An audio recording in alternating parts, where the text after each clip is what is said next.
Добро вечер.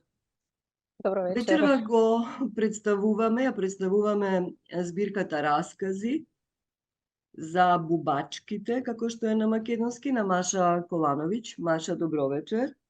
Dobro Заедно večer. со нас е и Дејан Василевски, преведувачот на книгата на Маша Колановиќ на македонски јазик. Добро вечер, Дејан Василевски. Добро вечер и на двете. Збирката Раскази почитувани бубачки и други морничави приказни е преводот на збирката Раскази на Маша Колановиќ, која што ја доби прве наградата Владимир Назор, потоа наградата на Саемот во Пула, но она што особено не израдува сите, бидејќи знаевме за Маша Колановиќ и претходно во македонската преводна книжевност, е тоа што ја доби Европската награда за книжевност 2020 година. Ние, како издавач Арс Ламина, веќе имавме објавено една книга од Маша Колановиќ, тоа е романот Барби од подрумот. Преводот и на таа книга е на Дејан Василевски, што значи го имавме тоа удобство, од една страна хронолошки да ги објавуваме книгите на Маша Колановиќ, а од друга страна и на некој начин да ја антиципираме со нашиот превод и наградата за збирката Раскази, Европската награда од 2020 година. Збирката Раскази на македонски јазик, значи излезе релативно брзо по Европската награда. Таа носи 12 раскази кои што функционираат безпрекорно и во нашиот јазик. Тоа е еден специфичен стил, самостојни раскази кои што се конектирани на едно наративно ниво, значи компактни, една проза во која што гледаме дека се работи за автор со висока книжевна култура и наобразба. Нема да ги представуваме посебно расказите, меѓутоа книгата како целина мораме да кажеме дека хорор или страшното или она што е на хрватски језа, на македонски е морничаво, е некаква доминантна црта. Каков хорор? Не станува збор за хорор предизвикан однадвор, туку за некој хорор внатрешен, раскажувачки, но и кај ликовите. Ова е една посттранзицијска, постсоцијалистичка проза, иако во трендот на нашето време обично пишуваат писателите за нешто што било порано. Ова е една проза која што се однесува точно на времето во кое што ние живееме.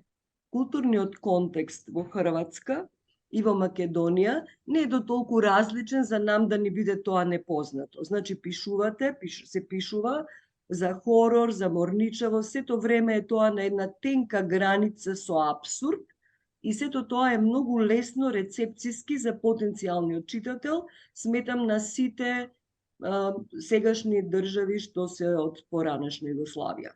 Маша Колановиќ, вие сте универзитетски професор по книжевност, значи имаме работа со верзиран книжевен читател, кој што, како што велите, ја има загубено невиноста при читањето. Ме интересира како еден верзиран книжевник, како чита и колку тоа му олеснува или му усложнува при читањето на книгите. Dobro večer još jednom i hvala vam na ovom pozivu i pitanju. Pa ja nekako, evo kao što ste rekli, paralelno postojim u dva polja. S jedne strane proučavam književnost, s jedne strane pišem književnost i za mene je s jedne strane akademsko bavljanje književnosti vrlo značajno jer time dobivam neke dublje uvide u načine funkcioniranja književnog teksta, u književnu povijest, u bolje razumijevanje, u dublje i bolje razumijevanje, ali mi je književna znanost s druge strane jedna tjesna cipela, jer ono što želim reći, odnosno ono što način na koji ja razmišljam o književnosti ne mogu samo izraziti kroz znanost. Potreban mi je ovaj kreativni dio u kojem ću raspisati nešto drugo i reći nešto što mi znanstveni diskurs ne dopušta. Ali rekla bih da čitanje, postoji više naprosto razina čitanja, kao što postoji, kao što je književnost prevelika da se ograniči samo recimo ili na akademsko ili samo na neko hobističko čitanje, ali moj neki intiman doživljaj čitanja naprosto se odnosi na naočale koje stavim. Ako čitam kao proučavatelj, onda već možda čitam s nekim predomišljajem, onda već tražim nešto posebno u tom tekstu. Ali ponekad me neki tekst naprosto usiše i u meni apsorbira i moje emocije i svu moju intelektualnu pažnju. I to su obično tekstovi koji me onda kasnije potiču da ja nešto napišem. Tako da evo, više je načina na koji ja čitam književni tekst i svakako mi niti jedan od njih mi nije dostatan i oni nekako postoje tako paralelno i aktiviraju se ovisno kakav je tekst, ovisno o tekstu koji čitam. Секако, благодарам. Да, но таа прецизност, многу пати кога се зборува за вашиот стил на пишување, велиме дека многу прецизно пишувате и можеби таа прецизност е резултат на таа спојка за која што зборувате. Ние кога го преведовме, нашата издавачка куќа кога го преведе Барбиот подрумот, за жал не направивме тогаш промоција, иако книгата постои на пазарот во Македонија и во нашите книжарници, но во вашиот случај е многу интересно, барем за нас, што први го објавивме Барби, што е хронолошки да речеме, и потоа ги објавивме расказите. Конекциите меѓу едната и меѓу другата книга, односно меѓу вашето писмо, се евидентни, податливи за проучување. Но, за разлика од други хрватски автори од современата книжевност, која што ги преведуваме, доста се интересираме за состојбата и во хрватска во современата проза, имаме ситуации во кои што ги преведуваме книгите тие што се актуелни, па потоа ретроградно наназад.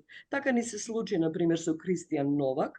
Првин го преведовме Циганинот, а потоа Чрна мати земја.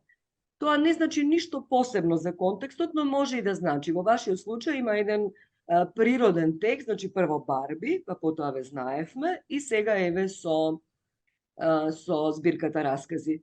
Би го прашала Дејан Василевски, кој што ги преведе и двете книги за нас. Всушност, како дојде до идејата да се преведе Барби, значи тоа е пред наградата за книжевност пред Европската, како ја донесовте, како ја донесовме Барби во македонскиот преведувачки контекст?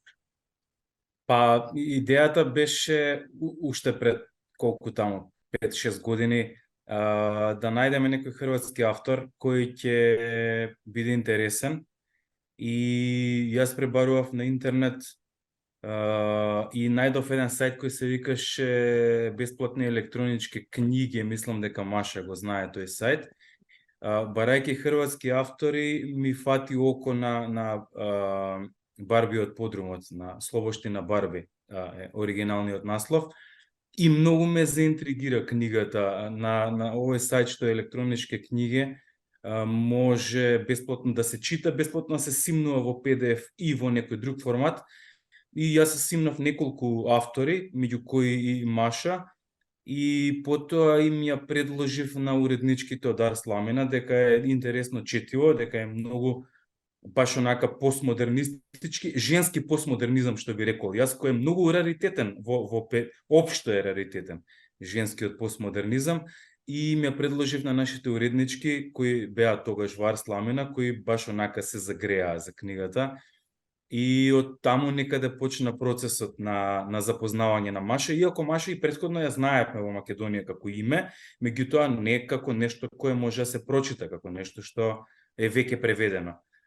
И така некако тргна идејата на работа со Слобоштина Барби и запознавањето со Маша, кое еве сега прв пат го имаме запознавањето во живо, затоа што сме комуницирале само преку мејл до сега и сме Се надевам дека некогаш ќе дојде Маша и во Скопје, па да можеме и вистински во живо да го направиме тоа. Барби потоа е објавена во Литера Модерна, во една друга наша едиција, каде што всушност и припаѓа според ова што го кажувате. Книгата со бубачките, како што се ја викаме популарно, кукците на Маша, е објавена во Порта Европа, во еден проект каде што обично ни се наградени европски книги. Тоа е наша посебна едиција. За потребите на оваа едиција, Арс Ламин организираше и специјален конкурс за решение на кориците, така што насловот на корицата на оваа книга е всушност дело на Ивона Јанчевска, што е победник на тој конкурс, и сметам дека тоа цело пакетче околу Порта Европа испадна добро, бидејќи имаат посебен лик книгите. За вашата книга и за вашите книги е карактеристично што вие и цртате, значи илустрациите се важни и предпоставувам дека зборот е вашето главно оружје, но меѓутоа како гледате на ликовното партиципирање, на ликовниот внес во вашите книги? Вие сама го илустрирате она што го пишувате. Pa evo, likovnost je nešto što me uvijek intrigiralo, ali sam se u jednom trenutku u svom životu nekako morala usredotočiti ipak na jedan tip istraživanja, znanja, karijere, već kako god to nazvali, ali to mi je nekako uvijek hobi. Uvijek razmišljam kroz likovnost, uvijek vidim tekst u slici i posebice kad ja pišem svoj tekst naročito vidim kroz slike i na kraju cijelog procesa kada napišem priču ili neki veći dio teksta, kao svojevrsnu nagradu si priuštim ilustraciju tog teksta koja zapravo na neki način proširuje tekst, daje mu neka nova značenja, možda olabavi neku ozbiljnost ili unese neku humornost. Tako da se evo igram. Naprosto za mene je taj likovni aspekt teksta jedna vrlo zanimljiva igra i jedno istraživanje kako se još sve značenja mogu širiti i modificirati. Tako da evo, riječ je o jednom, ajmo reći, hobiju koji nekako ovako uklopim onda u ovaj svoj više profesionalni aspekt pisanja. Да, ба и рецепцијата е насочува кон можната визура на тоа како авторот го гледа текстот, нели, без илустративен внес на самиот автор, што не е практика, нели, кај писателите. Рецепцијата и во визуелна смисла е сосема индивидуална. Кај вас насочува во една убава смисла, така што вашата идеја можеме и да ја гледаме и да ја читаме паралелно, и тоа е една особеност на книгите. Да се задржиме повеќе на оваа книга, на збирката Раскази, и да не ги повлекуваме врските со Барби, меѓутоа да зборуваме конкретно за овие раскази. Тие се циклични, само во на едно највисоко ниво раскажувачко, односно ликовите се добива впечаток како сите да се познаваат, независно дали се во Далмација, во Загреб, во Нов Загреб.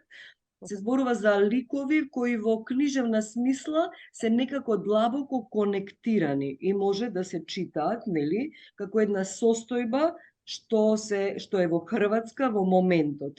Има осуда на консумеризмот од една страна, на таа наша болна варијанта на капитализмот, што се одразува во книжевноста и во Македонија, и кај вас сето тоа како да е собрано на едно место. Меѓутоа, урбаноста на приказните е всушност облагородена со едни лирски сеќавања од минатото. Детството ваше и на генерациите на сегашни возрастни луѓе, како музеј на некое детство какво што не постои сега. Тој спој, како што реков, е многу прецизен и морам да кажам, е доста влезен длабоко во хрватскиот јазик, па се надевам и предпоставувам дека Дејан Василевски доста и се мачел при преводот. Од ваков текст, ваков центриран, ваков прецизно испишан текст функционира совршено на хрватски јазик, еве кажемо одлично функционира и на македонски, но тоа е заложба на Дејан Василевски. Ликовите кои што ги има, проблемите кои што се занимавате во вашите раскази, се една целина што е многу блиска и за македонскиот читател.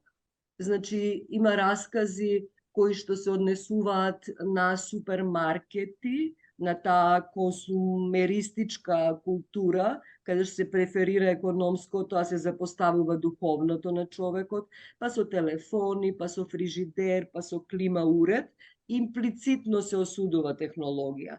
Но има раскази кои што се како Чернобилската кукла, раскази кои што се како Касела или Шкриња расказот, кој што многу убаво функционира во нашиот јазик и со лексичкиот избор на Дејан Василевски, и сето тоа при преводот нешто малку е загубено, бидејќи кукци, купци на македонски јазикот не дозволува да го изиграме тоа. Едноставно, таа промена на една буква што имплицира големо значење во хрватскиот јазик на македонски не е можно да биде доловена. Но, други решенија се одлични на македонски, предпоставувам дека сте соработували при преводот, и само бегло го спомнав касела, бидејќи на македонски може да биде исто и ковчег, може да биде сандак, но касела е точно тоа за што се зборува во вашиот расказ.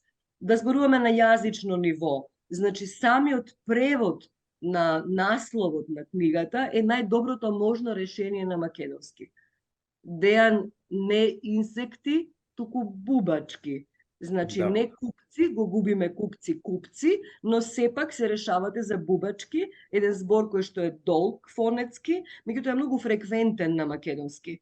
Значи зошто бубачки, зошто не инсекти и како да страдаме што кукци и купци не можевме да ги изиграме на македонски. Па, уште откако се појави романот на Маша, јас си го замислив дека ќе го преведувам. И од тој момент размислувам како ќе биде насловот, зашто насловот беше првото и најтешкото нешто.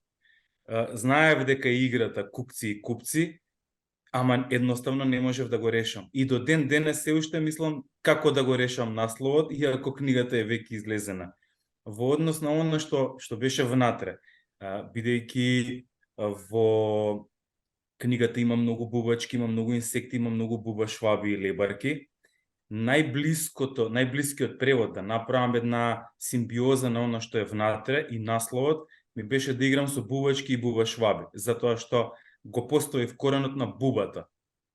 И откога го поставив коренот на бубата, после ми беше полесно да го дадам и насловот, да го направам и оно што е внатре, каде што Маша си игра со сите тие инсекти што се појавуваат во различни раскази, во различни делови на книгата. Така што мислам дека најдовме едно вистинско решение. Јас се консултирав и со тебе, Оливера, како уредник, и со другите уредници, со тимот на Арсламина, како би било најсоодветното решение за насловот, и мислам дека најдовме сосем соодветно решение. И пак ќе се навратам на Барбиот подрумот, затоа што и на Барбиот подрумот многу работевме со насловот. И тоа беше исто многу тешко за превод и многу тешко за наоѓање на соодветно решение. Така што Маша ме става два пати во многу тешка позиција уште на почетокот, на непочнато преведување. Па насловот, насловот секако. Оно што е многу лепливо во расказите, лепливо во смисла и за нас, за читателите, надвор од јазичното простирање на книгата на која што е напишан јазикот, е тоа едно последно југословенско детство, и други критичари тоа го имаат маркирано, и Миленко Јерговиќ во поговорот тоа го одредува. Миленко Јерговиќ е многу преведуван во Македонија, знаете, ние активно го читаме и во оригинал, меѓутоа и во превод на македонски јазик, и тој вели тоа е едно можно последно југословенско детство кое што го имаме како меморија сите ние тројца и воопшто потенцијалните читатели што се малку повозрасни, а и младите според приказните, но едно ново можно прво детство во Хрватска. Политичкиот контекст е нешто што не ги стеснува вашите книги, туку им дава една димензија на лесна препознатливост на ова подрачје. Бидејќи живеевме во заедничка држава, сега живееме во посебни. Детството југословенско ни беше заедничко на сите, а сега детствата во одделните земји ни стануваат сосем различни. Дали нешто остана исто, Маша, од времето југословенско и колку сме различни сега во новите држави? Па ја веруjem да уз тоа што имамо заедничку меморiju, да диjelimo puno i ovih zajedničkih problema naše suvremenosti, dijelimo strukturu osjećaja, posebice što se tiče tranzicije i posebice ako pamtimo tragove socijalizma i nekih i vrijednosti i stvari kako su bile prije, one ne možemo izbjeći to pamćenje u doživljaju ove naše suvremenosti, u doživljaju ovog našeg kapitalističkog sada, da to tako kažem, malo da zaoštrim priču, ali naprosto vjerujem da svi građani bivše Jugoslavije, ili barem oni koji nisu bacili to sjećanje nasilno preko palube, ipak s jednom skepsom gledaju sva ta obećanja koja je donijelo to novo što je dolazilo i može ih ipak promatrati bez obzira što smo puno izgubili ratom. S druge strane, mislim da smo dobili, ako želimo konstruktivno upotrijebiti to iskustvo, dobili smo jednu kritičku optiku koja nam ne dopušta tako lako da povjerujemo svim obećanjima političkim i svim onim što nam taj narativ tranzicije govori. Tako da vjerujem da tu dijelimo i tu skepsu i tu memoriju u svim prostorima bivše Jugoslavije. To je somneš. Da. Da, to je somneš, дека не е така како што ни зборуваа и како што се надевавме дека ќе биде. Вашите раскази се тесно поврзани конкретно во оваа збирка со почитувани бубачки, со Кафка. Тој кафкијанскиот дух е многу убаво изигран наративно, да кажам, иако на моменти е тоа помеѓу Кафка, да речеме, и Карл Чапек и друга лектира, целиот контекст што е поставен во расказите и тоа модерно кафкијанство на еден хрватски, на еден машин начин, е тесно поврзано и со самата Буба Шваба, со кукците, со расказот Преобразби или Метаморфоза на Кафка. И сето тоа е многу меко и удобно за читање. Меко и удобно за читање, но болно. Значи, абсурдот во кој се доведени ликовите, изедначувањето на инсектите, односно на бубачките, на бубашвабите, со луѓето е таков еден убав книжевен омаж на Кафка, а истовремено тоа не е подражавање на Кафка, ниту е ремейк, туку само една суптилна конекција со една лектирност, која што е точно насочена. Вашата лектирност што постои зад расказите, еве Кафка го гледаме, дури на моменти и Чапек што го спомнувам. Каква е вашата лектира која што е битна во ова раскажување? Pa svakako je knjiga jedna kreativna upotreba Kafke i lektire, jer lektira je nešto što sačinjava i mene i moj način razmišljanja o stvarnosti je protkan kroz književnost, a te reference ne mogu izbjeći, ja ih uvijek otvoreno postavljam, a ovo je bio jedan otvoreni omaž Kafki, ali kao što ste dobro primijetili, to je na jedan drugi način i izvedeno. Kukci su jedna bogata književna metafora u književnoj povijesti i ja sam baš zbog ove konekcije sa hrvatskom riječju kupac kao konzument tu vidjela jedan izvor jedne kreativne i kritičke mogućnosti da Kafku uvedem i u ovo naše sada koje proživljavamo, a onda sam se da tu usporedbu nekako izvedem dosljedno, opet sam se čak i vratila čitanju Kafke dok sam radila na ovoj knjizi ponovno. Čitala sam ga u jednom vremenu svog života, pa onda krenete na neke druge naslove. Onda kad mu se opet vratite s tom optikom, odjedanput on govori nešto sasvim drugo.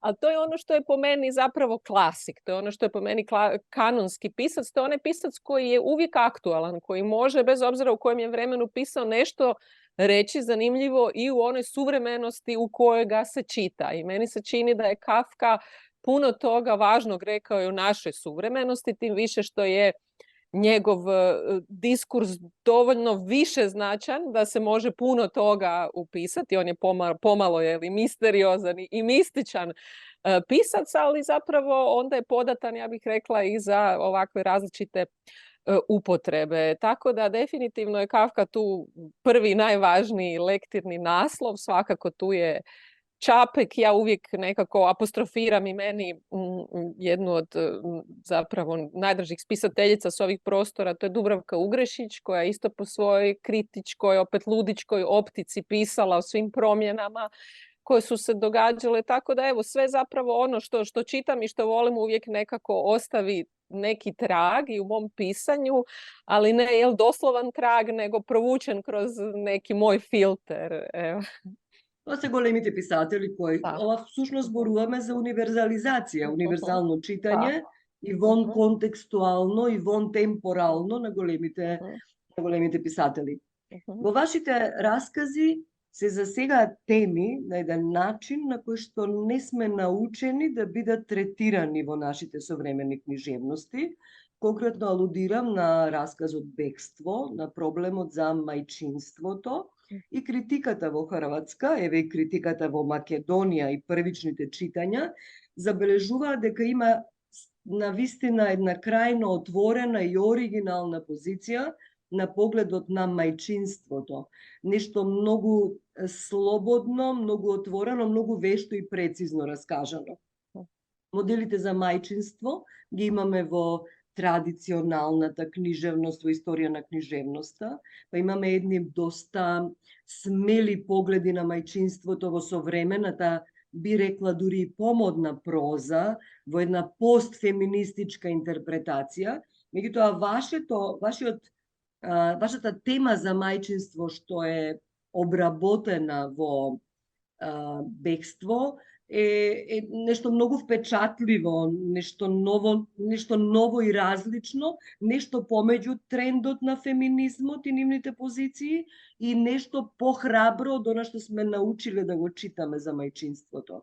Што е тоа што го бележиме како многу значајно во овој расказ? Како дојдовме до таква една тотално оригинална и слободна позиција, искрена на мајчинството?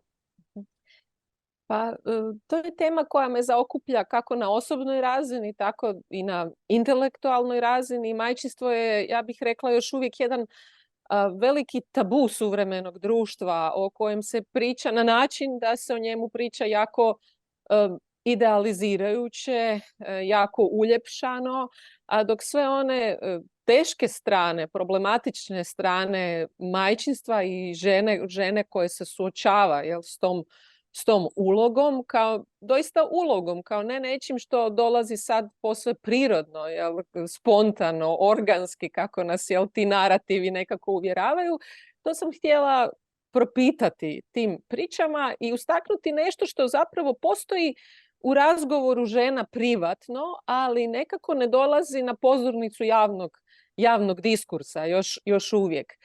I naravno ta pozicija ona prolazi iz jednog isto i autentičnog iskustva, ne pišem samo teorijski i ja sam majka i moje iskustvo majčinstva se sigurno je reflektirano i u tome, ali naravno uvijek čovjek dovede neke stvari u fikciji i do nekog ruba i zaoštri i tako dalje, ali definitivno je to tema o kojoj mislim da se i malo govori i piše, odnosno sada postoje sve aktualnija iz feminističke perspektive i mislim da bi trebalo, da bi ti glasovi autentični, iskreni i kritični zapravo trebali se što više čuti da bi naprosto onda imali i nekakav složeniji pogled na to što jest majka, kakav je odnos majke i djeteta, tako da evo, to su bili moji motivi pisanja te priče. Може да се чита секогаш, книжевноста може да се чита со еден автобиографски клуч. Меѓутоа, автобиографскиот клуч е само едно од можните читања. Ова што го кажавте ми се гледа многу суштинско и битно, значи зошто јавниот дискурс не ги прифаќаше обичните женски муабети или тогаш кога ги прифаќаше во некоја своја одна предефинирана цела, не строго во книжевноста.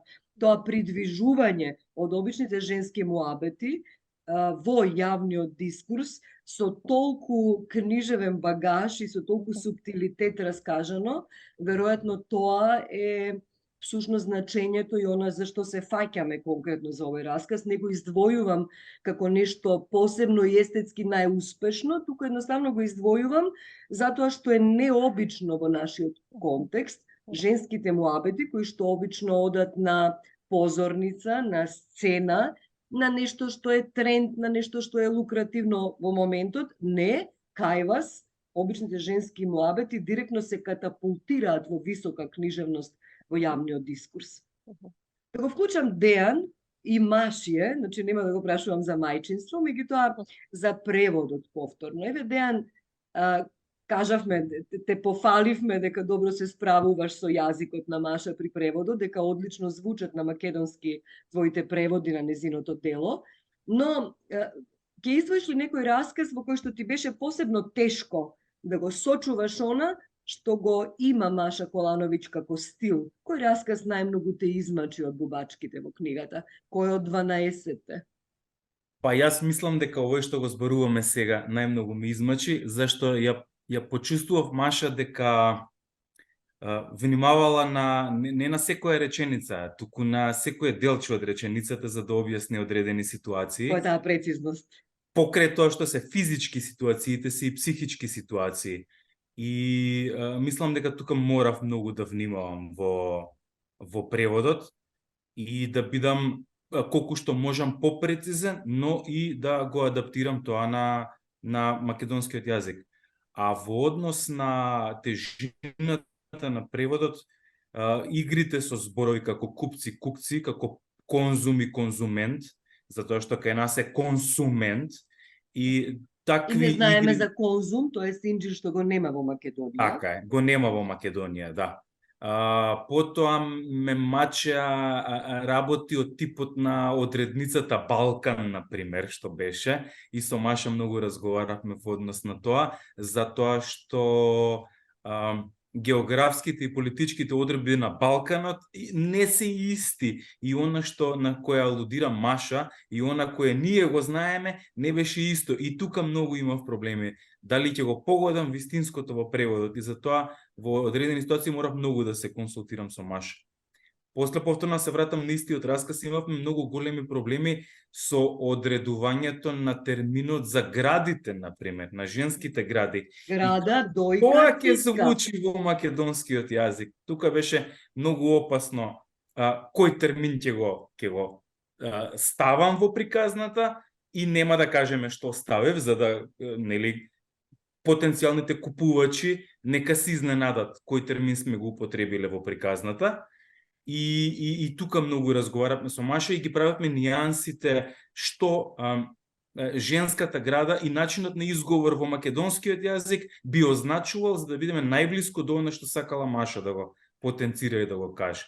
Така што прилично опасно беше преведувањето и морам да кажам дека ми зема многу време, зашто во одредени ситуации бев преморен од преводот, презаситен.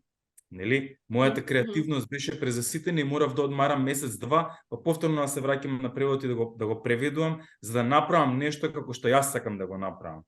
Тој се гледа во преводот дека е одспиен, одлежан превод. Не е превод што е во моментот, а и треба да се преспијат нештата. Тоа е ризикот на преведувањето на јазиците од бивша Југославија, особено кај повозрасните луѓе. Ние активно зборувавме, јас активно сум зборувала српски јазик и хрватски, српско-хрватски тогаше. Меѓутоа, ризикот во преводот е тоа што зборовите на едно длабоко семантичко ниво, иако исто изгледаат, сосема друго значат. Значи, дојка, града. Меѓутоа, во нашиот контекст разговорен во Македонија, ова што го кажуваш, Дејан, е многу битно дали ќе се оди со цицка, што е доста вулгаризирано и улично, а тоа ткиво наративно кај Маша ќе се разбие со таков колоквиализам, дали ќе се оди со града, што е доста една семантика има поограничена во македонскиот јазик, иако навидом се тоа исто ни звучи, посебно го респектирам изборот, твоите лексички решенија во македонски јазик, бидејќи, нели, како што пак ќе речам, зборовите понекогаш имаат исти форми во македонскиот, во хрватскиот, меѓутоа семантиката се разложила сосема поинаку и многу се битни изборот на зборовите, дали е прво, второ значење и така натаму. Мислам дека тоа е одлично погодено и во овој расказ и во другите раскази, и она што го спомнав претходно и со ковчег и со касела, ние значењето ќе го дознаеме дали ќе избереш ваков збор или онаков. Меѓутоа, тие најтанани, најпрефинети нијанси семантички, без друго мора да бидат подкрепени со добар лексички избор. Апсолутно има добар leksički izbor pri prevodот на македонски и затоа го нотираме дека овие раскази на македонски течат многу убаво, бидејќи се одспиени, како што велиш, не се на брзина веднаш преведени. Маша, ние го имаме тоа удобство, можам да се пофалам во современата македонска книжевност, имаме активно следење издавачите во Македонија на состојбата со современата книжевност во Хрватска, во Србија, авторите кои што се во Хрватска носители на награди и не само носители на награди, кои што доста се преведуваат на македонски во Македонија, верзираните читатели. Сметам дека сме доста упатени во тоа што се случува во современата хрватска книжевност, во современата српска книжевност. Се преведуваат и македонски автори на хрватски, меѓутоа тоа не е совршен реципроцитет. Предпоставувам дека ние подобро знаеме за состојбите во хрватската книжевност конкретно, отколку вие. Ме интересира колку вие сте информирана што се случува во Македонија. Не можете да читате на македонски, читате во превод, предпоставувам. Da, moram priznat, ne mogu se jako pohvaliti, ali mogu reći da da je jedna od mojih omiljenih autorica uopće Rumena Bužarovska i da jako volim njezine priče koje su stvarno sjajne i upoznala sam Rumenu, imali smo prilike čak i zajedno biti na nekim festivalima i mislim da je ona sjajna spisateljica koju nekako isto ubrajam među svojih onako top 10 autorica. Ali svakako mislim da bi se trebalo još više poraditi na tome i da je jedna od negativnih posljedica isto raspada Jugoslavije taj gubitak boljeg kontakta među kulturama. Naravno, vi pokazujete suprotno i postoje izdavački pothvati koji ipak prate i prevode, ali s obzirom koliko toga dijelimo zajedničkog, mislim da bi toga trebalo biti i puno više. Секако. Румена наша звезда преведена е. Преводот е многу битен. Je prevedena je na hrvatski gotovo, svaka knjiga vrlo brzo. Брзо оди. Значи проблемот на превод настанува и веројатно затоа ние сме, како да кажам, поупатени, бидејќи ние можеме да читаме оригинална уметничка литература на српски и хрватски, таа нереципрочност е бидејќи вие не можете да читате македонски, па сте подпрени само на превод. Тоа е можеби наша предност во Македонија, што ве читаме и во оригинал. Убаво е да ве преведеме, меѓутоа дознаваме за вас уште веднаш бидејќи читаме во оригинал. Наградите се нешто што придонесува на видливоста на нашите книжевни писма. Конкретно Румена ја спомнавте. Румена не излезе од Македонија со наградите, бидејќи Румена нема македонски национални награди, меѓутоа патот на успехот може да биде различен. Исто ние за Маша Колановиќ во Македонија знаевме пред да ја добие Европската награда, но наградите се сепак многу придонесуваат воопшто за книгите. Што вам ви се промени, вам лично како автор, и во која смисла ви се промени односот и се со Европската награда кога ја добивте? Како ја доживеавте таа поголема видливост на сопственото творештво? Definitivno nagrada poveća jako vidljivost knjige i interes za autora.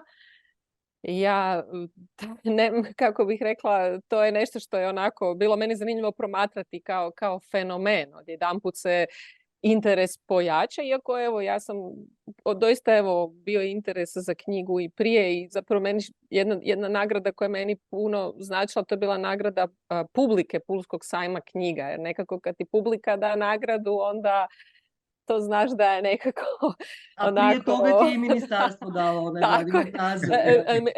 Nazor je došao poslije, prva je nagrada bila, prva je publika bila, što mi je bilo osobno jako drago i to je nekako najvažnije da znaš da je knjiga doprla do čitatelja. Ali ovo doista baci jedno svjetlo na knjigu i knjiga dobije na popularnosti i ta možda neka etiketa je nešto što ja mislim onako, je nešto što izdavači ili reklame, naprosto to je nešto što onda se rado upotrijebi da knjiga zaintrigira i druge čitatelje, ali meni je osobno drago što i prije Evropske nagrade bila ta knjiga, jer nekako ovo što smo govorili, to je neka svakodnevica koja, ja sam, kako bi rekla, kad čovjek piše knjigu, dobro je isto da se, ono što ja pokušavam, to je ne zanosit se previše nagradom, nego pronaći taj autentičan glas u sebi. A ono što mi se dogodilo kad je knjiga izašla i onda da su mi čitatelji došli i govorili, ali ja isto sam imao takav problem, isto sam, ne znam, pisao pisma teleoperaterima i moj tata isto tako i moja baka isto tako. I meni je to bilo nekako jedna povratna informacija koja mi je puno značila, da su se ljudi mogli identificirati s tim sudbinama i da su, tako je, da su ih mogli osjetiti, ali opet to taj neki realistički moment zapravo imaju ovu jednu nadrealnu, jednu apsurdnu stranu, kafkijansku, koja je dala još svemu tome možda jednu dodatnu pojačanu notu nekim svakodnevnim stvarima s kojima se susrećemo u ovom tranzicijskom vremenu. Tako da, nagrade su lijepe, ne mogu reći da ne bunim se protiv nagrada, dapače, puno su mi pomogle u sticanju neke vidljivosti i dodatnih čitanja, ali ono što mi je posebno drago da je knjiga nekako našla put do čitatelja i prije tih zvuči, da, tako je. Meni mi je mnogo drago što je Jar Slamina prevede na makedonski prednagradata. Da. Može da bude i poto, a može da bude zajedno, ama i nije. Znači imаме роман од Маша Колановиќ пред да биде звезда, да кажам. Ko prepoznavме тоа пред себе. Ko prepoznавме, што е и комплимент сами себе си сега. И во вашиот случај на македонски, двете ваши книги што се преведени на македонски се превод на Дејан Василевски. Тоа се лични приказни. Еве Миленко Јерговиќ, 5-6 преведувачи во Македонија различни го преведуваат. Го спомнав и Кристијан Нова, кој што е доста популарен и во Македонија. И двата романи му се преведени, кажа во обратна ситуација, прво Цигадинот, па Црна мати земла, различни издавачи, различни преведувачи. Јас би сакала во иднина вашата нова книга да преведеме повторно на македонски. Мислам дека овој пат со Дејан Василевски е добар и убаво е. Гледам некој шарм, некое посистемско и јазично представување на одделен автор кога работи ист преведувач. Сакам да кажам, ви посакувам успехи со наредните книги, би сакала кои ќе ги преведуваме на македонски, да ги преведува Дејан Василевски. Сега си залетан Дејан, си во кондиција, значи би бил подготвен и за нешто ново да ја сочекаме, Маша. Како гледаш ти на тоа? Дали е подобро еден преведувач да преведува еден автор или различни? Ja moram priznati da sam zahvalna Dejanu na jednom doista pristupu koji je vrlo bio ozbiljan, promišljen i detaljan i po pitanjima koje meni Dejan kao prevoditelj postavlja. Ja sam vidjela da sam dobila jako jednog ozbiljnog prevoditelja koji ne samo da ozbiljno pristupa procesu prevođenja, nego uopće razumijevanja cijelog kulturnog konteksta, svih referenciji. I ja sam već po tipu pitanja odmah znala, ovo je dobro, u sigurnim sam i dobrim rukama. I zapravo meni je, kako bih rekla, meni odgovara, naravno ako Dejanu ne bi, kako rekao, iscrpili su ga moji prijevodi, možda Dejan više neće htjeti prevoditi moje knjige, ali ako i dalje bude htio, ja ću se, ja bih volila nastaviti tu suradnju, jer kad je nešto dobro, nema smisla da se prekida. Ja bih volila da nastavimo tu suradnju. A to što se mači, pa treba da se mači i da ги преспие преводите. Мислам дека нема друг начин нешто да биде добро ако се работи темелно и долго, да не се работи на брзина. Оти очигледно и вашите книги не се книги пишувани на брзина.